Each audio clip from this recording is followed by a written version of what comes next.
Bonsoir à tous. On est extrêmement heureux qu'il y ait autant de personnes en cette soirée. Et vous avez bien fait, parce que ça va être une soirée merveilleuse. On est vraiment heureux de la partager avec vous. C'est notre 4e édition du Biotope Festival. On a l'impression qu'on a commencé déjà il y a 1 an et le temps va très très vite. Et c'est une édition auquel toute l'équipe du Biotope est très attachée.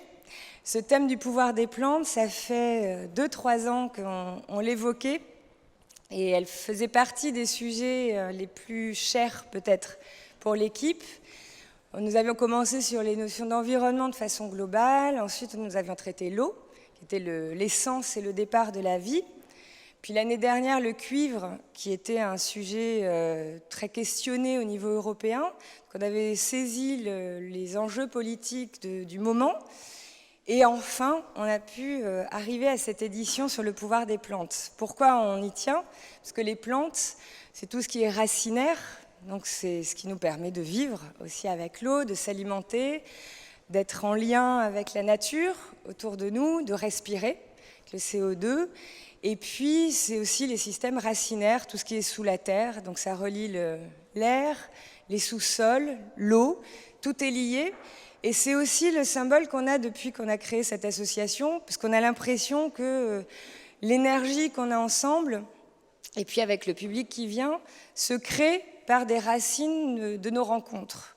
Et c'est un peu le symbole de ce qu'on ressent et de ce qu'on a envie de faire, c'est de partager des expériences, des savoirs. On est dans des enjeux environnementaux essentiels, fondamentaux, dans une transition. Cet après-midi, certains de nos intervenants disaient qu'ils ne sont plus en transition. Ça y est, ils ont passé le pas. Et c'est vrai. Il y a un moment où il faut penser, avoir une autre vision de la façon dont on est positionné dans notre monde. Et c'est un mouvement. Alors ce sujet était pour nous vraiment le symbole de ce mouvement. Et on a une chance folle puisqu'on est toujours accompagné à le faire. Donc je remercie particulièrement le représentant et l'équipe du Conseil des vins, parce qu'on est dans un lieu formidable pour se concentrer, pour partager nos énergies, nos expériences.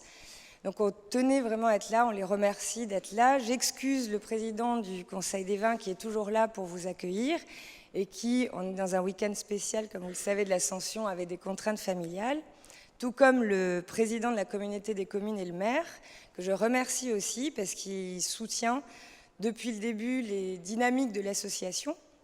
Et pour exemple, quelque chose dont on est très fiers pour cette année, c'était à l'ouverture du Biotope hier matin, où la communauté des communes s'est engagée officiellement à être la première commune de France, communauté des communes, de France, dans la démarche Mon Resto Responsable qu'a initiée la Fondation Nicolas Hulot, qui, pour rappel, était la première fondation qui a eu confiance dans notre projet de Biotope Festival.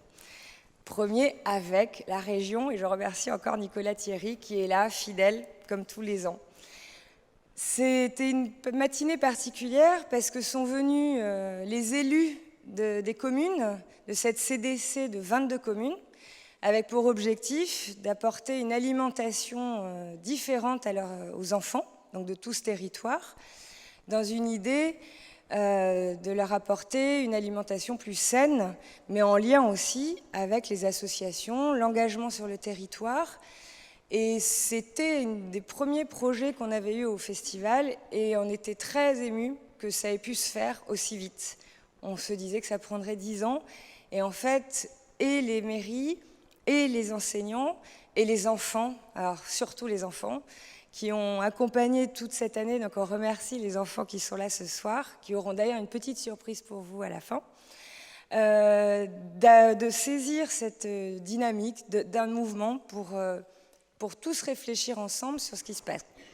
L'idée, c'est surtout de valoriser des pratiques, des expériences des uns et des autres, parce qu'on doit tous réfléchir ensemble. Et c'est le thème des tables rondes qu'on fait tous les jours, qui ont commencé hier. C'était un grand moment cet après-midi aussi, avec les questions des semences. Qu'est-ce qu'on sème? C'est une vraie question. D'où ça vient, avec toute la dynamique des entreprises, la confrontation de produire plus aujourd'hui, et les grandes questions de santé publique qui arrivent de façon extrêmement émergente, forte et physique. C'est aussi pour ça qu'on est extrêmement heureux que Sabrina soit là. On te remercie. C'est grâce à Nicolas Hulot, qui reste fidèle, puisque c'est lui qui a eu l'idée de nous faire partager l'idée d'une venue ici. Il avait évidemment raison.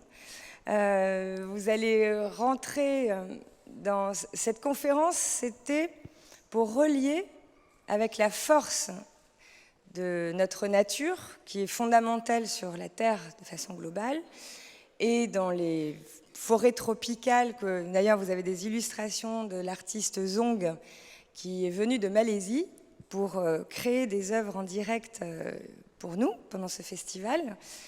Quand on est au cœur de la forêt, on se retrouve aussi aux sources. C'est là aussi que vivent les grands primates qui font le lien pour nous en tant qu'êtres humains de qui on est dans le temps, dans cette traversée temporelle du passé, du présent et vers le futur. Donc il était important de se resituer aussi dans cette dimension-là, et là avec la spécificité des chimpanzés, et qui vont vous ramener dans le présent et le futur aussi, comme Sabrina et Jean-Michel, son époux, photographe, qui nous a fait la grande joie, une surprise de venir. Nous avions rêvé qu'il vienne, on l'avait invité au départ, c'était pas possible, et puis en fait on a le duo, expert des... Je dis le duo parce que comme vous le verrez, c'est un travail de couple. C'est ça aussi qui est très beau, c'est la force d'être à deux et de s'engager et donc pas seul. Et ça aussi, je crois que c'est important quand on parle de système racinaire, c'est que si on est un arbre seul, ben, on ne résiste pas face aux intempéries, face à tout, et à deux, ben, on traverse différemment et on peut créer et inventer et on capte les choses autrement. Et à plusieurs, c'est encore mieux. Donc merci d'être là tous les deux, c'était très important.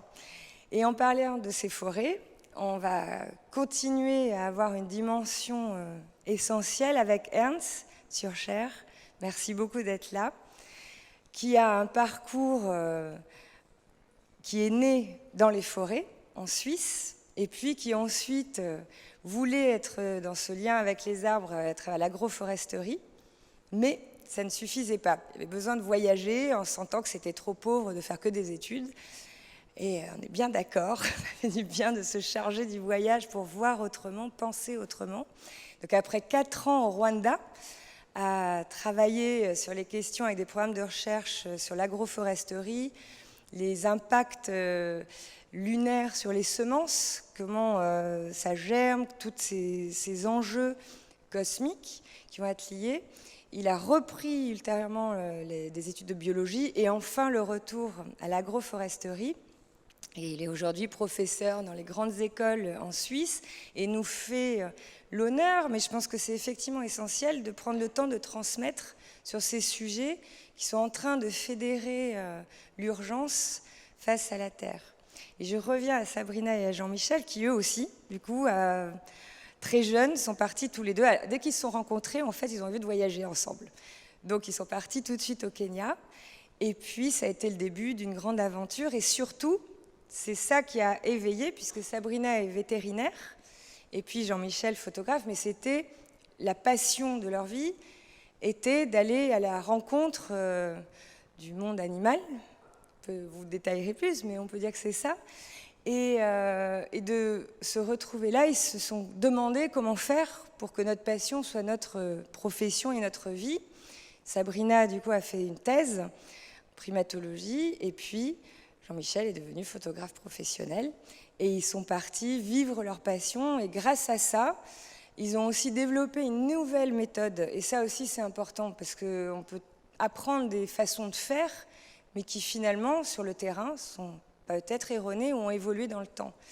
Et les précurseurs qui ont travaillé dans ces zones tropicales auprès des singes, des chimpanzés, etc., avaient d'autres méthodes. Par exemple, pour pouvoir les approcher, nourrir ces animaux pour les mettre en confiance et du coup créer un lien de dépendance, mais qui on peut considérer avec une sorte de biais puisqu'on rentre de cette façon-là. Et c'est là où les choses changent, c'est de se dire non, on vient en observateur Et au lieu d'être, alors en tant que vétérinaire, on est au contact direct avec l'animal pour le soigner, pour le rencontrer, pour le découvrir, mais on n'est plus à distance. Et finalement, avec Jean-Michel, ils se sont rendus compte que pour approcher et saisir l'animal, au contraire, il faut introduire de la distance. Et se mettre éloigné, l'observer, et grâce à ça, tout d'un coup, le connaître mieux que si on avait passé son temps à l'opérer. Et je trouvais ça très beau quand on en a parlé, parce que finalement, c'est aussi le cas pour la médecine humaine, pour le rapport aux arbres, à tout, où il est important de connaître de l'intérieur cette biologie, de la découvrir, mais de ne pas oublier que chaque cellule, chaque élément, chaque organe est au sein d'un tout, et que si on ne prend pas de la distance pour saisir, pour écouter, finalement on ne comprend pas. Et on reste figé sur un organe ou un élément qui n'a plus sens. Donc cette thématique-là, de cette année, était vraiment axée sur toute cette multiplicité d'éléments à prendre en compte. Et pour ça, on doit tous réfléchir ensemble. Il y a les tables rondes, vous avez les programmes là-bas. Je ne vais pas rentrer en détail parce qu'il me tarde de vous entendre parler. Donc je vais donner la parole à Nicolas Thierry, qui, chaque année, nous fait le plaisir de venir resituer nos thématiques par rapport à notre région. C'est important de voyager ailleurs et puis de revenir où nous sommes pour s'inspirer et puis nous donner des ailes pour avoir envie de traverser les cyclones et toutes les intempéries qu'on traverse en ce moment au niveau climatique, mais dans l'état de notre Terre. Donc, nous te remercions et je profite pour vous dire que vous pouvez avoir la chance d'aller retrouver ce qu'il nous partage chaque année dans ses réflexions, ses questionnements sur la biodiversité aujourd'hui, dans un ouvrage qu'il vient de faire. Et comme j'ai une mémoire très mauvaise, j'ai noté le titre « Se réconcilier », parce qu'il est très beau, « Se réconcilier avec le vivant ». Et c'est exactement ça. On peut voir des choses compliquées, mais l'objectif, c'est de se réconcilier. Et je crois que ça va être aussi la thématique de ce soir, comme les autres. La librairie Madison, comme chaque année, vient et vous présente les ouvrages des auteurs qui sont là et qui vont vous parler, plus beaucoup d'autres choses pour faire rêver. Et autour de vous, vous avez des œuvres, ici, et à l'extérieur aussi, et en face. Alors ça, je fais une aparté parce que l'affiche n'est jamais arrivée, donc elle n'est pas annoncée, mais il y a aussi une exposition à l'extérieur de François Morisset avec des êtres féeriques qui vous attendent dehors, ici avec les univers tropicaux de Zong dans cette salle, et en face, il y a des panneaux extrêmement intéressants qui racontent nos terroirs, comment ils sont habités par les arbres, la vigne, l'agriculture, ou des villes ou des habitations. Donc c'est très éclairant pour pouvoir s'inscrire sur comment on pense notre région. Et il y a des photos de portraits en gros plan très très beaux de Sabine Grenet, qui est dans la salle et qui est venue dans le cadre de notre partenariat avec le lycée de la mer à Gujan-Mestras. Et on les remercie parce que non seulement ils viennent chaque année avec un travail remarquable des lycéens, accompagnés par le lycée Max Linder, où Flo doit être dans la salle, et les enseignants qui accompagnent tous leurs élèves à avoir une conscience de l'environnement avec des travaux pratiques, en partenariat avec les associations. Et on leur rend vraiment hommage parce que c'est formidable le travail que vous faites. Et en plus, elle nous a apporté une exposition. Et vous trouverez aussi des panneaux réalisés par les enfants du lycée Max Linder qui racontent ils ont pris ou un fruit, ou un légume, ou une céréale qu'ils ont mis en contexte dans le temps, dans l'histoire, dans la production. Et enfin, nous avons eu la chance cette année que beaucoup d'enseignants, et on les remercie grandement, nous ont ouvert les portes de leur classe. Et nous avons eu 3 jeunes personnes en service civique, Anouchka, Sanduni et Quentin, qu'on remercie grandement parce qu'ils ont passé 5 mois après-midi et matinée dans les écoles, à animer toute la demi-journée des ateliers pour les enfants pour les éveiller, les sensibiliser à la biodiversité, à la conscience de l'autre, des oiseaux, des animaux, de la faune, de la flore. Ils ont fait des petits attrape-rêves que vous pouvez voir à l'extérieur en Vim, pour qu'ils sachent ce que c'est que le Vim. Et on a rencontré des enfants fabuleux avec plein d'idées qu'ils ont notées, qu'ils ont transmis, et ils nous ont appris énormément de choses. Et ça fait plaisir, parce que c'est vrai que les générations qui arrivent n'attendent qu'une chose, c'est qu'on leur transmette comment avoir un beau demain. Et il y en a qui sont là ce soir. Je vais passer la parole à Nicolas, et je vous remercie, et je reprendrai la parole à la fin un petit peu. Après. Merci. Merci Marie.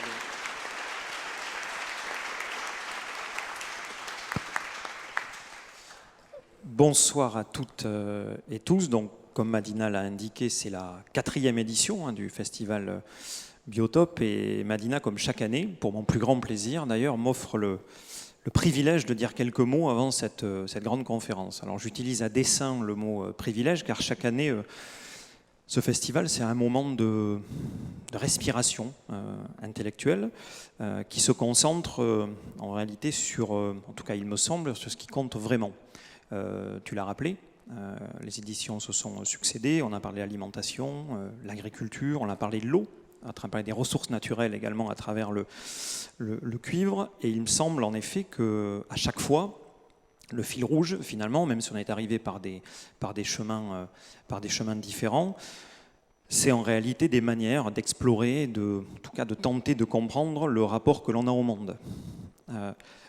Ou plutôt, et c'est important de le dire, de notre relation à ce que nous, occidentaux, on appelle la nature. Alors, cette année, c'est les plantes et leurs super pouvoirs. Le monde végétal, je parle un peu de la région, première région agricole d'Europe, avec une diversité au niveau de la faune, mais au niveau de la flore qui est extraordinaire, mais aussi malmenée par l'agriculture industrielle, par l'exploitation industrielle. On parlera des forêts également, mais quand on voit ce qui se passe notamment dans le Limousin, où il y a une prédation gigantesque aujourd'hui par la Chine, notamment sur les forêts du Limousin, il y a une vraie inquiétude et c'est effectivement à nos portes. De manière plus générale, en effet, on va parler du monde végétal. Les éminents intervenants qui sont là vont nous le dire ce soir. Le monde végétal surpasse de loin, en tout cas c'est ce qu'on est en train de découvrir, tout ce que nous avons pu imaginer. Et c'est vrai que nos sociétés dites modernes ont réduit les plantes à des organismes inertes, on va dire même végétatifs. Et surtout, on leur a dénié l'intelligence. Vous savez, cet attribut que Homo sapiens a bien du mal à voir ailleurs que chez lui. Et finalement, moi, il me semble que parler des plantes et du monde végétal, c'est aussi toucher du doigt notre arrogance et notre manque d'humilité. C'est parler aussi de l'incapacité de nos sociétés, et particulièrement depuis quelques décennies, à comprendre, et vous allez là encore, je pense, le rappeler tout à l'heure, que nous ne vivons pas à côté, ni en surplomb de la nature, mais que nous faisons partie intégrante de la biodiversité. Et ça, culturellement, c'est un message qu'il faut qu'on s'évertue à faire passer. Il faut sans cesse le rappeler, même si rappeler ça dans un monde qui a déifié la technologie, rappeler qu'Homo sapiens, comme toutes les autres formes de vie, est interdépendant du reste de la vie sur Terre, c'est quelque chose qu'il faut marteler, et un responsable politique aujourd'hui, Madina, tu le disais, au regard de la crise écologique que l'on vit, on doit le rappeler absolument à chaque occasion.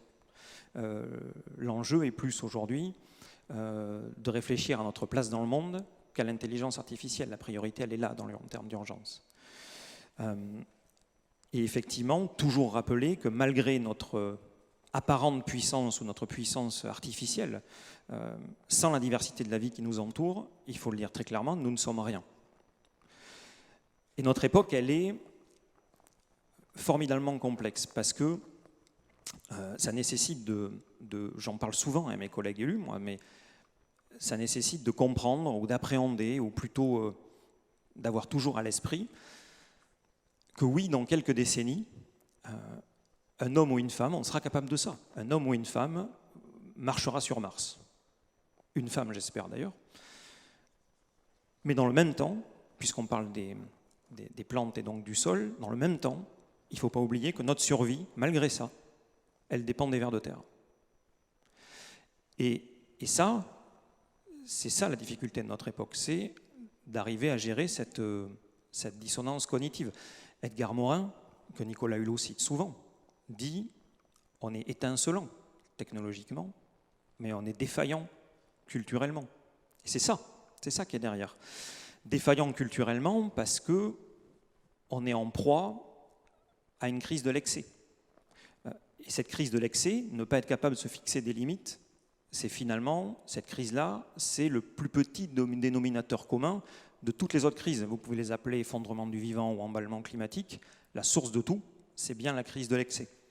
Et c'est ça qu'il faut qu'on arrive à appréhender et à surmonter. C'est changer le regard sur ce qui nous entoure, réapprendre à nous émerveiller.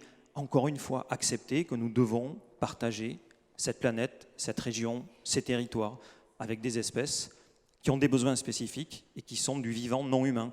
On peut parler dans cette région, on va parler des primates, mais on peut parler en Nouvelle-Aquitaine du loup qu'on n'accepte pas, on peut parler de l'ours qu'on n'accepte pas. Et oui, c'est beaucoup plus facile de dire la main sur le cœur quand on défend la biodiversité, quand il faut sauver les abeilles parce qu'elles pollinisent et qu'on en a besoin pour l'agriculture, parce qu'on a une vision très utilitariste. Mais quand il s'agit de protéger 500 loups dans le pays et que ça perturbe à la marge nos activités économiques, là tout de suite vous êtes beaucoup plus seul dans les assemblées. Et c'est ça. Donc le défi, il est évidemment culturel. Et ce basculement culturel, c'est la clé de tout. Alors il y a des signaux faibles qui montrent que les choses sont peut-être en train de changer. Et je ne parle pas de politique quand je dis ça, je parle par exemple, pas que en tout cas, je parle par exemple des fascinantes découvertes. Moi je ne suis pas scientifique, mais je lis beaucoup d'ouvrages sur le monde végétal et je vois bien qu'il y a une révolution scientifique qui est en train d'arriver et c'est absolument fascinant. C'est en train de lever un rideau sur un monde qui est inconnu. On découvre une autre forme d'intelligence et les facultés incroyables du monde végétal que, encore une fois, on avait considéré comme une forme inférieure de vie. Et ce qui est porteur d'espoir, et ces signaux faibles, c'est que justement ces connaissances scientifiques, on voit bien sur cette découverte sur le monde végétal, ça a un succès auprès du grand public qui est phénoménal. Et moi j'ai la sensation, c'est comme si la science, mais ce n'est qu'un avis très personnel, mais c'est comme si la science venait valider ce que nous avions toujours su ou pressenti. Et en disant cela, je pense d'ailleurs à un anthropologue qui s'appelle Philippe Descola, qui, je lisais un article de lui il n'y a pas si longtemps, qui expliquait comment il fut bouleversé quand il comprit que toute la considération que les Amérindiens portaient aux plantes ne relevait pas de la croyance, mais relevait d'une manière d'être au monde. C'est-à-dire, finalement, comment les peuples autochtones, justement, ont une conscience aiguë de leur lien avec toutes les autres formes de vie. Et j'en profite, puisque j'ai le micro et je veux passer ce message, ces mêmes peuples autochtones qui, aujourd'hui, sont menacés au Brésil par la folie destructrice de Bolsonaro. Et il y a d'ailleurs le chef Raoni qui aujourd'hui fait le tour d'Europe pour alerter, parce que c'est bien cette sagesse-là qu'on est en train d'anéantir. Et ce qui nous explique ces peuples autochtones, c'est justement ce lien, ce sentiment d'interdépendance avec lequel on doit renouer. Et Madina en parlait, et c'est vraiment pour ça que j'ai essayé d'écrire ce livre, justement, c'est parce que je pense que le projet politique du XXIe siècle, c'est celui de la réconciliation avec le vivant. Si on ne fait pas ça, il n'y a pas d'issue. Et j'en conclus en disant que c'est finalement ce à quoi nous invite chaque année le Biotope Festival. Et peut-être cette édition 2019, plus que toutes les autres, c'est comprendre ce sens-là, comprendre cette impérieuse nécessité de réconciliation. Et c'est encore une fois pour cette raison que la région est partenaire et le sera toujours dans le futur. C'est une grande fierté pour la région, en tout cas, d'être une nouvelle fois aux côtés de l'équipe bénévole et de l'équipe du Biotope Festival, parce que chaque année, vous contribuez à changer les imaginaires, à redéfinir notre regard sur le monde et à prendre votre part, finalement, pour changer le récit dans lequel on s'inscrit, tous collectivement. Et pour cela, recevez toute ma gratitude. Je m'arrête là. Merci beaucoup.